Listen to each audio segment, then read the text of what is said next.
My mother's gonna watch this and laugh her ass off. The day starts like the rest we've seen, another carbon copy of an old routine. Days keep coming, One out, one in, they keep coming. Hello and happy Thanksgiving. I'm Ryan McPhee, managing news editor at Playbill and amateur cook. And today I'm joined by an actor, comedian, writer. You may know him from Netflix's Atypical or perhaps the Dear Evan Hansen movie. You can currently catch him on stage in Waitress, where he's making his Broadway debut as Ogie. Hello, Nik Dodani. Hi Ryan, happy Thanksgiving. Happy Thanksgiving. How are you doing? I'm doing great. I'm doing really well. Great. I'm like keeping cozy in this cold New York weather. Yeah, well, thank you for joining me from our respective New York City kitchens. Not the ideal place to do an elaborate Thanksgiving meal, but we're gonna do our best today with a little bit at least. We're gonna make it work. You know, it wouldn't be Thanksgiving without pie, and Waitress would certainly not be the same without pie. So we are gonna go ahead and make a pie. How does that sound? That sounds great. I have never made a pie in my life. This is my first ever pie. Well, how would you rank your overall baking experience in general? Like on a scale from 0 to 10, I would say it's like a 0.2. Perfect. Yep. This is going to be amazing. It's gonna be something. Well, fortunately, you and I are both in good hands because we are going to be working off of a recipe featured in Sugar, Butter, Flour. And the pie that we are going to be working on today can be found on page 47. This is the Almost Makes You Believe Again pie. Before we get started, I was wondering if you could maybe give us an Ogie cold read of this intro. Yeah, okay. Let me get into Ogie. You are so lovely, Ryan. Reach for an ingredient long forgotten in the back of your cupboard, like poppy seeds. Something you bought but forgot you had. Toss them with juicy pears and tart cranberries. Then add a touch of brandy to spice things up and some ginger so they harmonize unexpectedly. This pie is an unlikely blind date that turns into a perfect marriage. Oh, like me and Dawn. The ingredients seem like they come from different worlds when they first meet, but then they get to know one another during the baking. And it's as if they were born to be together. Wow. If you had any doubts about what baking can do, get ready to believe. That's so sweet. Ogie, that was beautiful. Thank you. Thank I you, believe Ryan. again.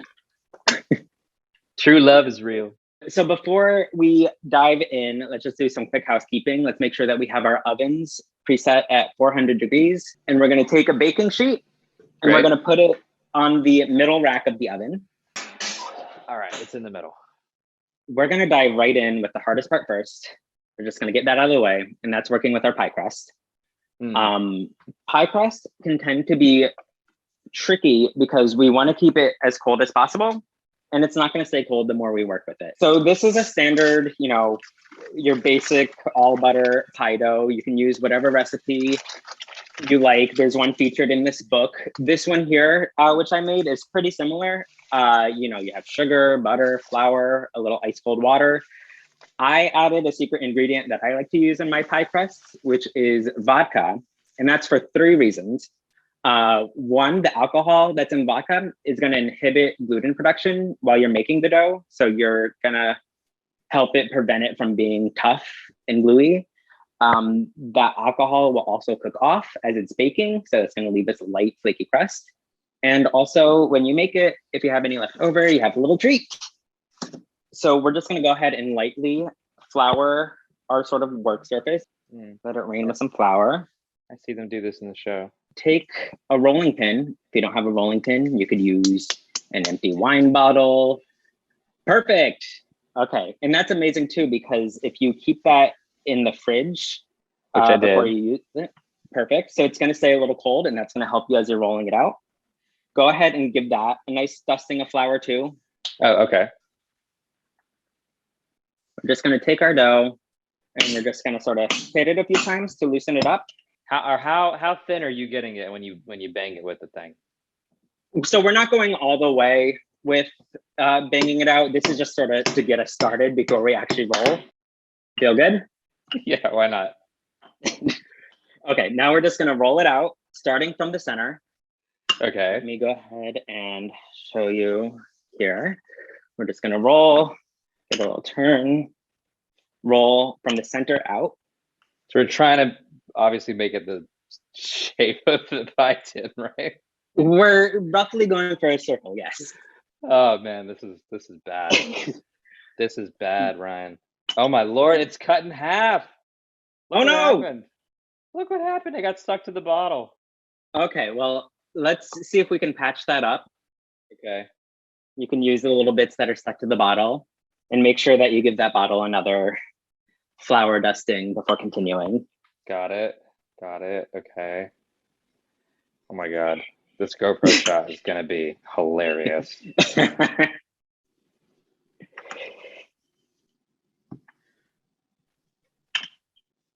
If I get pie trolls coming after me on the internet, I'm blaming you. Tell me where you're at if you can. Oh, that looks pretty good. We're going to transfer the dough to our pie tin. So I'm taking my rolling pin. Okay.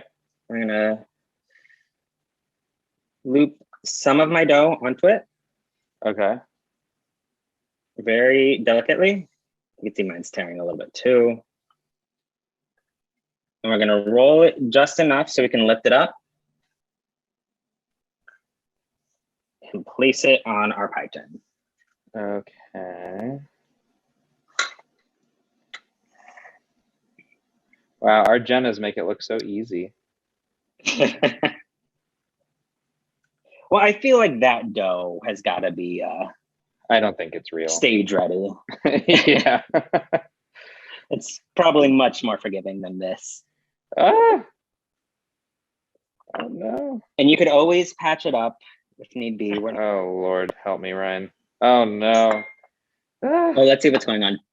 No, I need to fix it before I show you.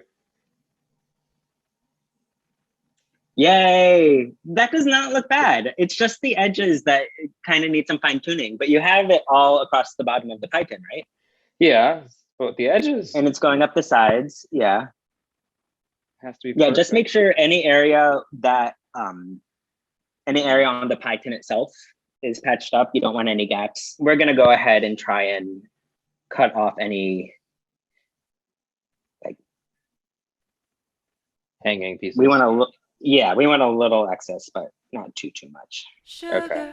butter, sugar, butter, sugar, butter. Last thing before we can bid farewell to the dough for a little bit is we're going to crimp the edges, which you might recognize as a lyric. Yeah.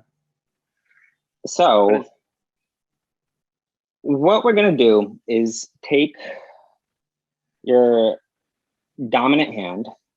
Okay. So for me, that's my left hand. I'm going to take my thumb and my index finger. I'm going to make sort of like a little V. Yep. And I'm going to just hold the dough or hold that towards the edge of the dough and then push in a little bit with my thumb and just go around the edges. Got it. And this is why we want some overhang. Mine looks like a toddler finger painting on the edge of a pie.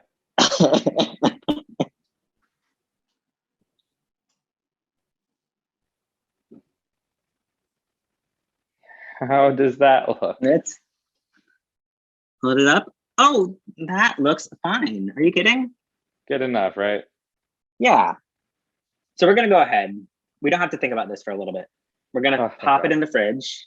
Okay. Let that butter that's in there harden up again. We are going to start first with our streusel topping, which is going to go on the top of the pie. Oh, yum. Okay. In this, if you can add ingredients to a bowl, you can make this. So great. I can do. Have no fear. So in our bowl, we're going to add a cup of flour. We're going to add a tablespoon of those poppy seeds. Oh, that's right. I gave you all of it together. Yeah. So that's all your spices too. Oh, great. Well, thank you for doing this little concoction for me. You are very welcome. So yeah, like you said, there's cinnamon, salt, ginger, clove, and poppy seeds. Amazing. So just a tablespoon of all of that? Or you could dump that whole thing in there because that's all of the ingredients measured out. There we go. And lastly, our dark brown sugar. Now that's all of our dry ingredients for the streusel. So now we're gonna mix together our couple wet ingredients and then we can combine it and then move on to the filling itself. Perfect. So we're gonna take 5 tablespoons of butter. Oh, I forgot to get butter. Wait, seriously? Oh no, that was the one thing I was supposed to get. Oh, Ryan, I'm sorry. I was on Broadway. Okay. Oh no. Should we pause and let me get butter?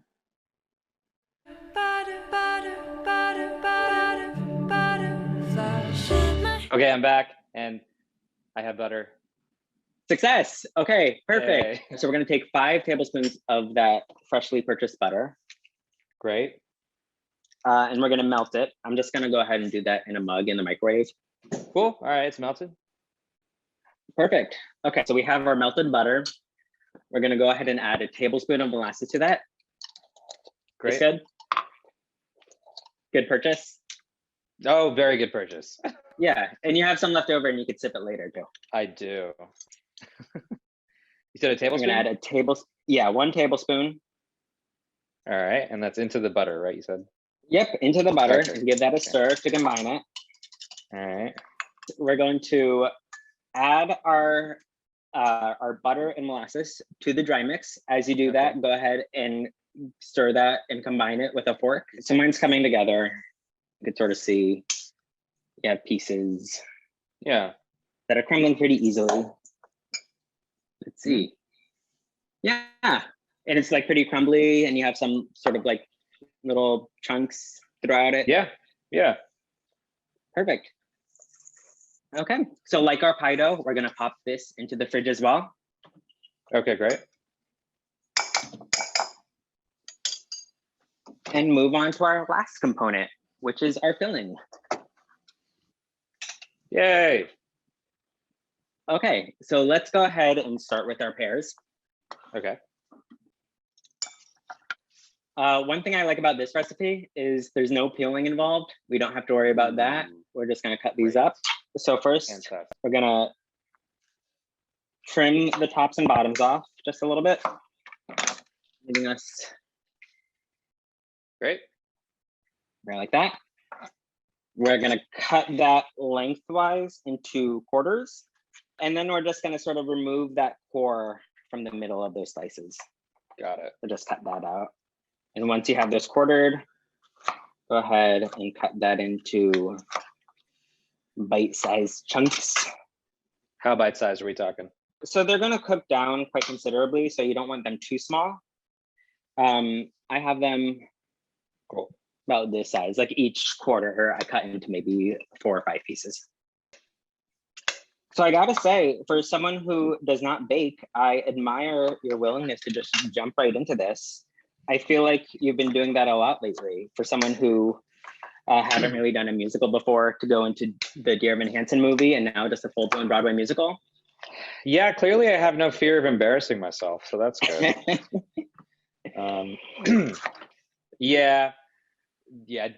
will say doing both Dear Evan Hansen and Waitress came with a severe amount of anxiety and imposter syndrome and just being an imposter, really. But you know, thankfully I had the privilege of working with like some of the best people to train me and like coach me up and get me, you know, game day ready really, really fast, which I got very lucky with that, and honestly credit all of them for having the patience to work with me. But especially like Waitress, going in as a replacement, that already is so much of a whirlwind typically. What was your rehearsal process stepping into a role of a show that's already running? It was very fast. I had about a week and a half of rehearsal. And I found out I was doing the job on Tuesday, flew out on a Wednesday because I live in LA, and then started rehearsal on Thursday and just got thrown right into it.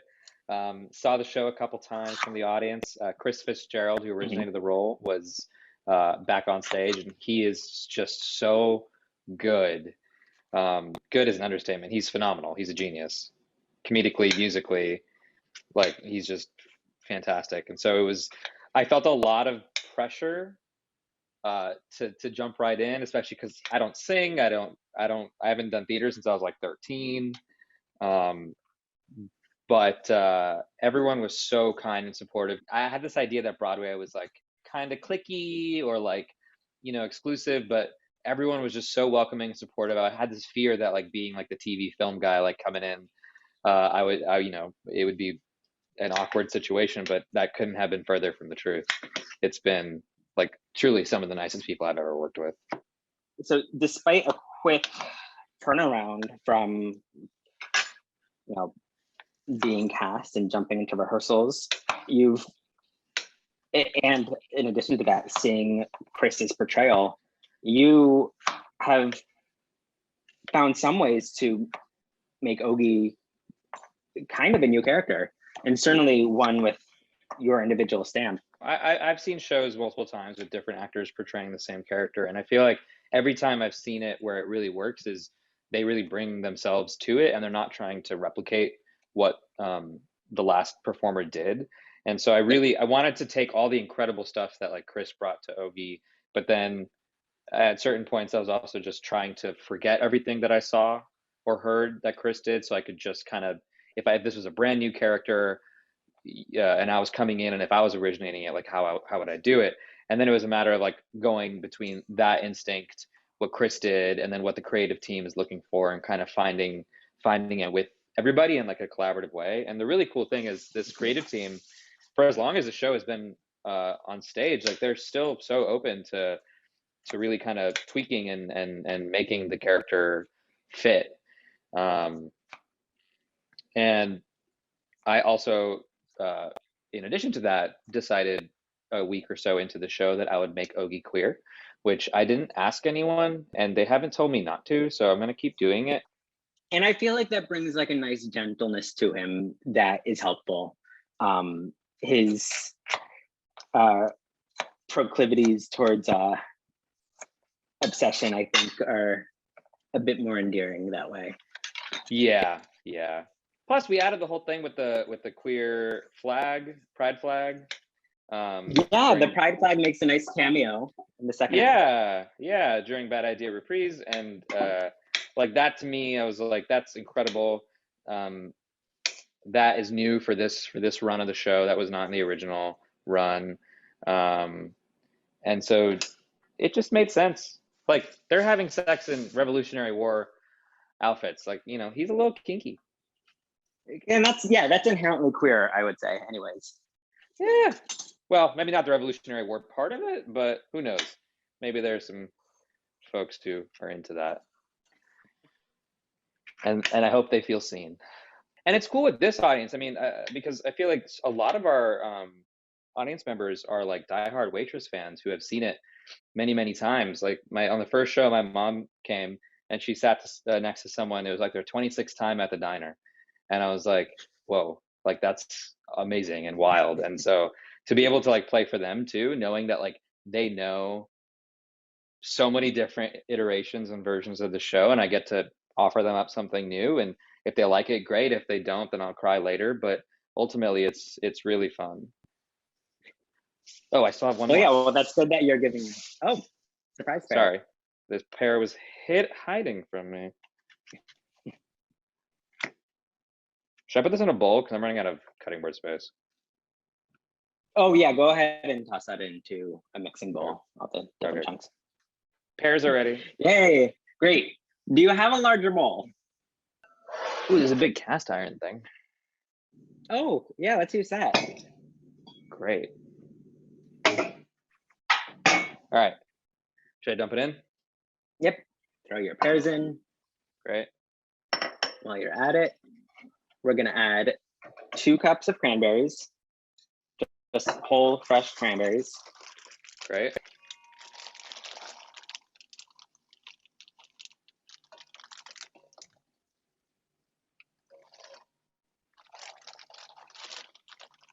All right. Well, you don't have to watch me while I do this, Ryan.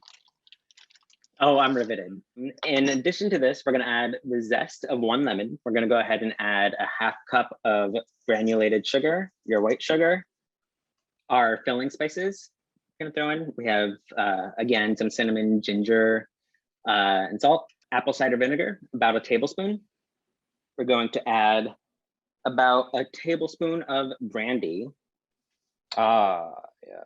You could use another liquor if you prefer. And All then right. lastly, we have granulated tapioca, Yes. which is a bit of an unusual ingredient, but this is used pretty commonly in pies actually to thicken them. You could use cornstarch if you want. This is going to give it a similar effect, but give it a nice sheen as well. So we're going to add a 1/4 cup. So now with all of that in there, we're going to go ahead and stir it to combine. Truly, the smell is like making me jolly. And we're going to add one final ingredient, which is our favorite butter. Ah, more butter. We're just going to add, we're just going to add 1 tablespoon this time. Great. And just break it up into little cold pieces. So now we're going to go ahead and assemble this and throw it in the oven. Ah, okay. Let's go ahead and get our pie shell back from the fridge. We're gonna add our filling. It's gonna cook down as it's in. So if it's piling up a little bit, I think that's fine actually. Okay. You don't want it like overflowing necessarily, but we got like a small mountain on top. Wait, so Jenna makes what, 17 pies fresh every morning? 17 kinds of pie fresh every morning? That's crazy. Is that too high? Or is that? No, I think that's great. Do you have more filling or? No, is that all the filling? No, I have a lot of filling. Oh, I feel like you can go ahead and give it a little more. You can see mine is like definitely over the top of the crust. Oh, got it. Okay, sure. Yeah. If this tastes good, I'm going to take it to the theater tonight. If it tastes bad, I'm Full going to eat passive it waitress alone. out. Maybe I won't take it. You know, that's a good point. That is a good point. Now we're going to cover all of that up with our streusel, which you have in the fridge. Are you just kind of sprinkling it over? Yeah, just using my hand and sort of pouring it in. The thing I liked about this pie too, as I was going through the sugar butter flour Waitress Pie Book, is this one, like there's no intricate like lattice top. We're not putting more pie crust on top. We're not doing a, you know, a super decorative edge or anything like that. Okay, let's see what it looks like. Amazing. Pretty good. Great. Yeah. Okay, we're gonna go ahead and throw this in our oven. We're gonna put it on that baking sheet that we placed in there earlier. So by putting the pie tin directly on that baking sheet, you're giving it a source of direct heat. It's gonna give us a nice crisp crust on the bottom. Okay.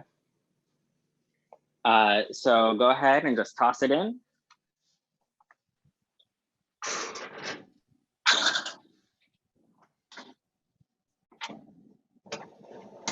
All right. Okay. So we're gonna do 20 minutes at 400 degrees, and then we're gonna turn our oven down to 375 and let it go for about another 50 minutes or so. So yeah, once we have that, we can take it out. You do have to let it cool for a good amount of time. Otherwise, once you slice into it, it's just gonna be a pile of goo.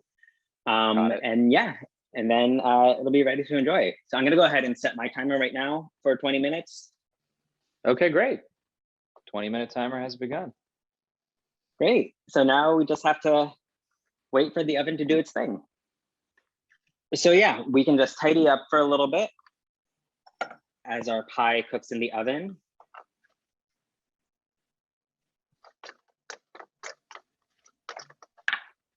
So you mentioned, you know, queering up the role of Ogie for a little bit. What role does being authentic in that way play to you? For me, I don't have like a very deep answer to that. I really just uh, love it when shit is queer, and I think taking traditionally straight characters and making them queer is super fun. I did that for Dear Evan Hansen uh, Mhm. with Jared, doing it with Ogie, who's bi canonically now, and it's just fun. I mean, why not? We're everywhere. Is that something that, in terms of navigating, uh, like an Indian cultural identity and a queer identity, what has that been like for you in terms of, making peace with two cultures that, at least from personal experience for me, can sometimes be at odds with one another?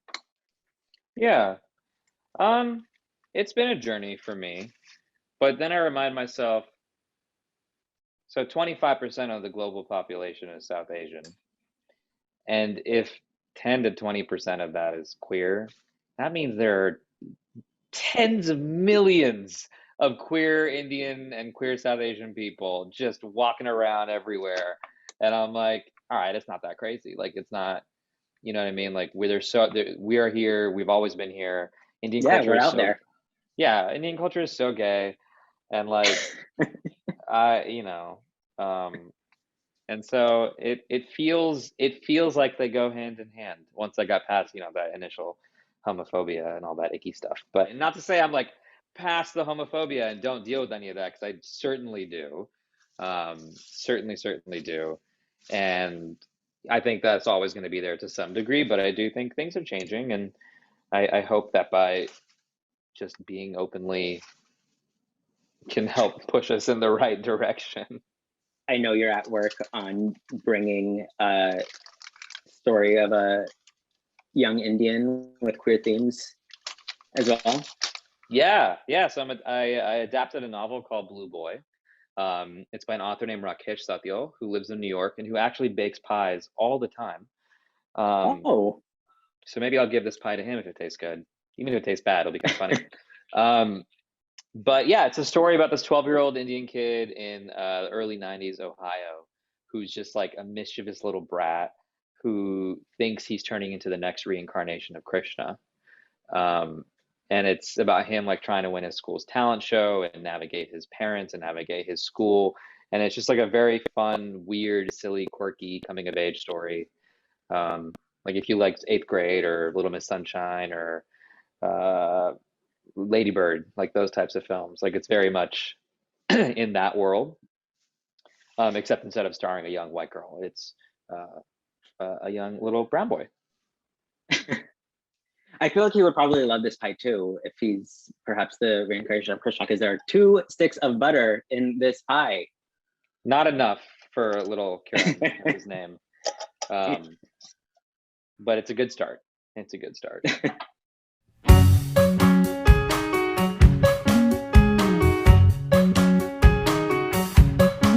Make it work. So, Nick, we are ready to check on our pies and take them out of the oven. You have your mitts on, perfect. If you don't mind on as well. So when we look at the pie, take a look at the fruit inside. It should be sort of bubbling. Does it It's look bubbling. good? Okay, great. It looks. Does it look like It pie? looks like. Okay, pie adjacent at least. Pie adjacent. Yeah. Okay, we'll take that. Actually, you know what? No, once I pull it out a little bit, it's not that bad. It's not Okay, that bad. good. It is bubbling on the inside. That's a good thing you said, Perfect. right? Yes, that means it's cooking down and that tapioca is thickening it as it should.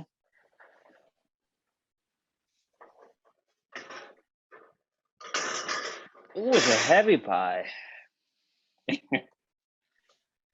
Okay, all right. Oh. Okay. Yeah, I feel like our streusel maybe got a little toasty. A I little wouldn't say bit. it's burnt. A little. Yeah, but we got some caramelization action going on. It smells amazing. Yeah. It smells really good. It does not smell burnt.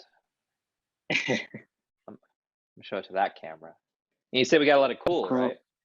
Yeah, do not cut into this just yet. Otherwise, one, it's gonna get super messy on you. And two, you will burn your tongue off. And we don't want that. Sure. So we have our pies. We should let these cool for like an hour minimum. Okay. It'll keep for quite some time because there's so much sugar in there.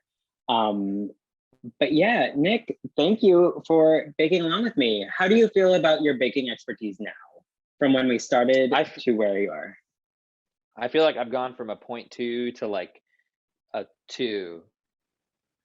I would give you much higher than that. I would say like 6, 7. Make one more, you'll get to like 8, 9. 7. Yeah. Wow. Okay. All right. I'll take it. Great. Well, hopefully this has given you some inspiration for Thanksgiving. I know you're going to have a busy weekend then, finishing up your run in Waitress. Have an amazing holiday. Have an amazing final few shows in Waitress. Thank you so much. Yeah. Thank you so much. It was so lovely chatting. I Likewise. cannot wait to dive into this. Oh, I know the feeling. I'm sure it is. You'll have to let me know. All right. Thanks, Ryan. Okay. Happy Thanks, Thanksgiving. Nick. Happy Thanksgiving.